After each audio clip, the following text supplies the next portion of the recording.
What's going on, everybody? Welcome to another brand new installment of Renegades Reviews, exclusively here as always on the Casa D18 Studios channel. I, of course, am your host, the Renegade JJ Williams, and today we jump forward in our Tom Hanks filmography.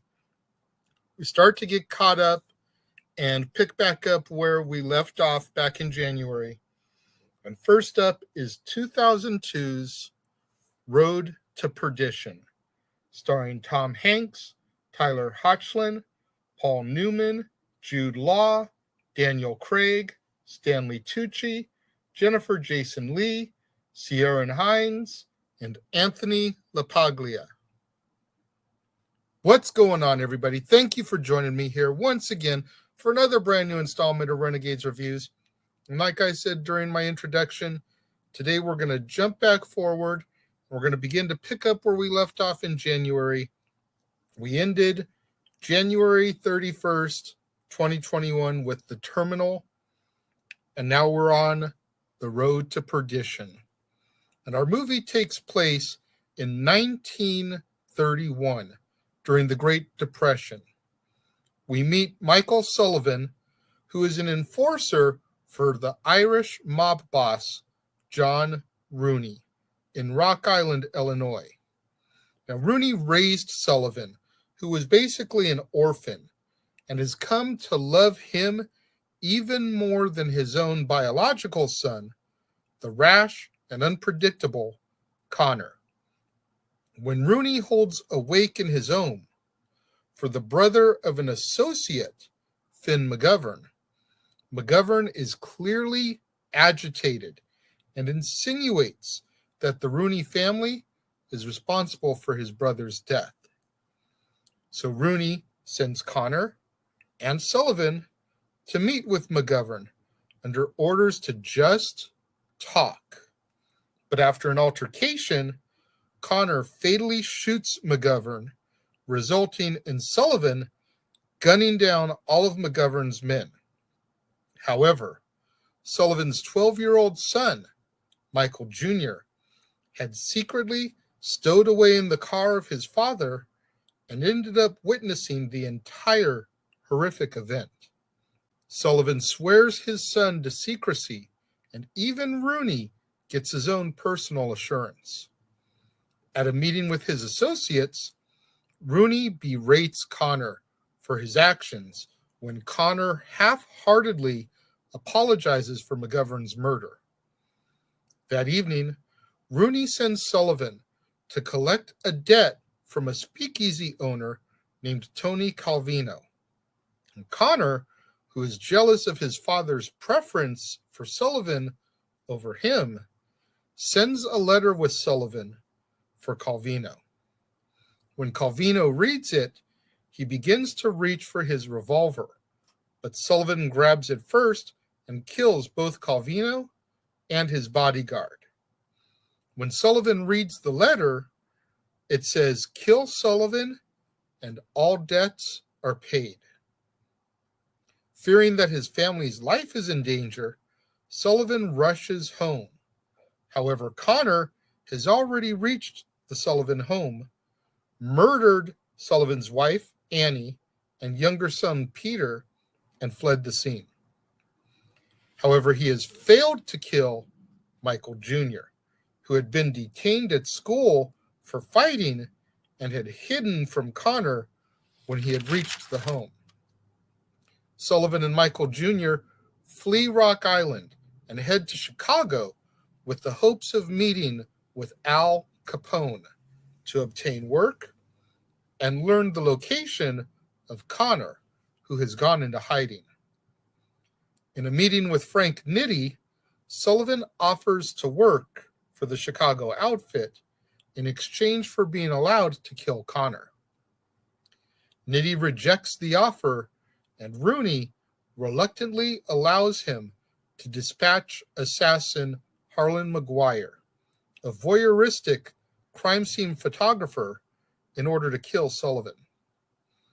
McGuire tracks him and his son to a roadside diner, but fails to kill Sullivan.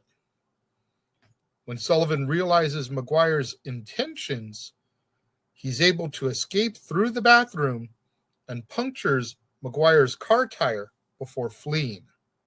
In reaction to the ordered hit, Sullivan begins to rob banks that hold Al Capone's money, with the hopes to trade it for Connor.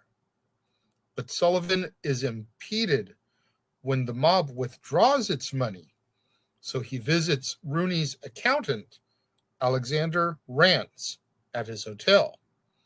However, the encounter is a setup, with Rance stalling Sullivan until McGuire can enter with a shotgun. In the ensuing crossfire, Rance is inadvertently killed by McGuire. McGuire is injured by flying glass shards, and Sullivan escapes with Rooney's ledgers. As Sullivan flees, McGuire manages to shoot him in the left arm. When his father collapses from his wound, Michael Jr. drives them to a farm where a childless, elderly couple helps him to recover. For the first time, Sullivan begins to bond with his son, and he discovers from the ledgers that Connor has been embezzling money from his father for years by using the names of dead men, including McGovern. As the Sullivans depart the farm, they give the couple much of the stolen money as compensation and a thank you for their help. Sullivan then confronts Rooney about his son's embezzlement while they attend Mass. Rooney, however, already knows and believes that Connor will almost certainly be killed, if not by Sullivan, then by Capone's men once Rooney is dead. Even still, Rooney refuses to give up his son and urges Sullivan to flee with Michael Jr. Late one evening, cloaked by the darkness and the rain, Sullivan ambushes and kills Rooney's bodyguards with a Thompson submachine gun before walking up to Rooney, who accepts his fate and states, "I'm glad it's you," as Sullivan guns Rooney down at point-blank range. With no further reason to protect Connor, Nitti reveals his location after making Sullivan promise that this will be the end to the feud. Sullivan goes to the hotel where Connor is hiding and kills him in the bathtub, thus avenging Annie and Peter's deaths. Sullivan then drives his son to his Aunt Sarah's house on a beach in Perdition, a town on the shores of Lake Michigan. However, Sullivan is ambushed and shot by a disfigured McGuire. As McGuire photographs the dying Sullivan, Michael Jr. appears and points a gun at McGuire, but he cannot bring himself to pull the trigger. When McGuire beckons for Michael Jr. to give him the gun, Sullivan is able to fatally shoot and kill McGuire with his own gun, and expresses pride at his son's inability to fire before dying in his arms. Mourning his father's death, Michael Jr. returns to live with the elderly farm couple. And as he grows up, Michael Jr. reflects that his father's only fear was that his son would become just like him. We then learn from Michael Jr. that he has never held a gun since the fatal encounter between McGuire and his father. And when he's asked if Sullivan was a good or a bad man, he only replies, "He was my father." Man, I gotta say, I thoroughly enjoyed this 1930s gritty mobster movie where, for the most part, Michael Sullivan, Tom Hanks, is a bad guy. You know, he's a hitman enforcer for the mob. There's nothing good about this title. But as movies have done and glorified the mob, you end up cheering for him because, number one, it's Tom Hanks, and everybody loves Tom Hanks. And then number two, when Connor kills his family, you know that he deserves to get his revenge and avenge his family's death. So you're kind of on Michael's side throughout the entire film, even though he is supposed to be a bad guy. But the fact that Connor has always been jealous of him, the fact that Connor killed McGovern when he didn't need to, the fact that Connor killed Michael's family, just automatically makes him a good guy in a bad world. And like I said, you just cheer him on as he goes through getting all the people that he needs to get to Connor. I've always been fascinated by these old mobster style movies. You know, I know at some point on the show we'll get to films like White Heat and The Public Enemy, a couple of classic Cagney mobster films from the 30s that I just love and adore. And this was very much in that same vein. Even though a 2002 film, it took place in the 30s. Great Depression, speakeasies, the classic cars, the Tommy guns. Like, it was such a cool throwback to that time that has been glorified by the films. You know, not just of today, but going back and Casino, Goodfellas, The Godfather, Scarface, you know, and going back further and further. Like I said, The Public Enemy, White Heat. There's so many great gangster flicks out there, and I feel like this one deserves to be mentioned in the same category as some of those. This was a really good film. Paul Newman, Jude Law, Daniel Craig, you know. You've got some great caliber actors. Ciarán Hinds, the Scarecrow from the Nolan Dark Knight trilogy. He's in this, you know. Just all around, there's nothing about this film, I think, to not like. I thoroughly enjoyed this film to the point where, for my rating, this is going to get 4 out of 5 stars for me. This was my first time seeing this film. Much of these movies I'm doing this month, the second time around for Tom Hanks, most of them I have never seen before. There are very few that I have, and when we get to those, I will let you know that I have seen this film before. None of the films we have done so far in November had I seen prior to watching them to review them for this show.